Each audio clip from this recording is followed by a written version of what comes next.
So a lot of people who watch these videos are moving into product executive roles from individual contributor roles for the first time. And in this clip, I asked Thor Mitchell, who's got a lot of experience in this area, about what you should be aware of and what you can learn as you're moving into a product executive role for the first time. I think when you transition into management for the first time, it's something you're very conscious of. It feels like a very different role. And so you sort of mentally reset and you try and figure out how to do this new role that you've got.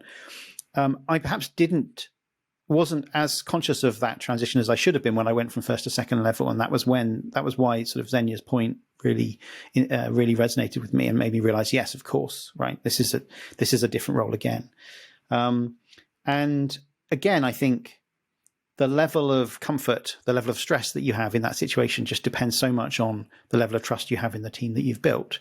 So, I'm fortunate in that, I have a team who I enjoy working with and who I'm very proud of and who I'm confident do good work. And so to some extent I can relax. Whereas, if there were people in the team who I didn't have confidence in, I would be constantly on the edge of my seat worrying about, are they moving in the right direction? Are they responding to the right threats? Are they building a positive culture within their team and so on? And then just in terms of, one of the questions you asked earlier is what can you do practically? Something else that I was involved in that I think it's worth highlighting not long after I arrived at Miro was really taking a hard look at their competency framework. So essentially their job ladder, if you like, the definition of what good looks like at each of the levels they have in their org structure. And at that time, there just wasn't sufficient detail in that competency framework for it to be really useful in all the contexts it's needed.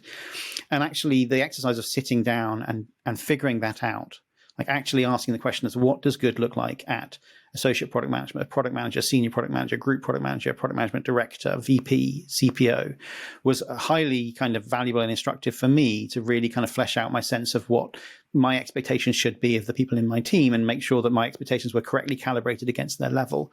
Because it's very easy to just sort of treat the team as a homogenous group and say, oh, well, so-and-so is performing better than so-and-so. But then if you don't take into account the fact that one of those people is a level 6 and the other one is a level 4 or something like that, you're not really being fair to them, and you're not necessarily tailoring the coaching they need to the level they're at.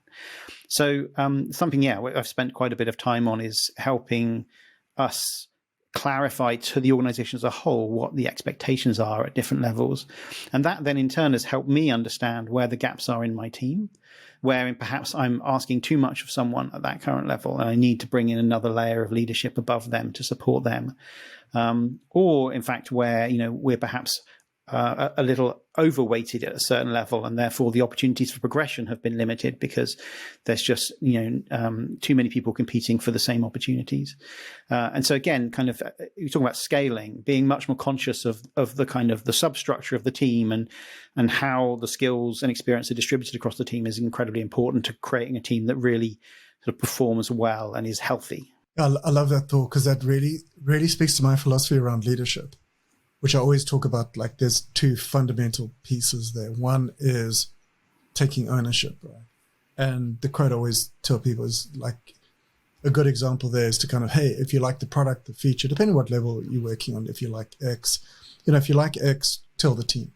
The team did it. If you don't like X, come and tell me, because I'm ultimately responsible for that. I need to fix that, right? Like you said, if someone's got more on their plate, they're not happy with because they got too much load, you're responsible, you take ownership, you change that. And the second part of leadership, I mean, look, you could divide leadership into as many parts as you want, but the two that I like to talk about is that taking that ownership, and secondly, the communication piece. Because you're talking about building up, whether it's a matrix or you're talking about building up a list of exactly, as Jamil, like I mentioned earlier with the product scorecard, like you're taking an audit. The first thing you audit it, like what does this person at this level do? So it's kind of like a functionality kind of audit of this person should be able to be competent at that, semi-competent at that. I'm just using that as a term. And potentially they could be incompetent at that. Okay, you would never write it and say they're incompetent at SEO or something.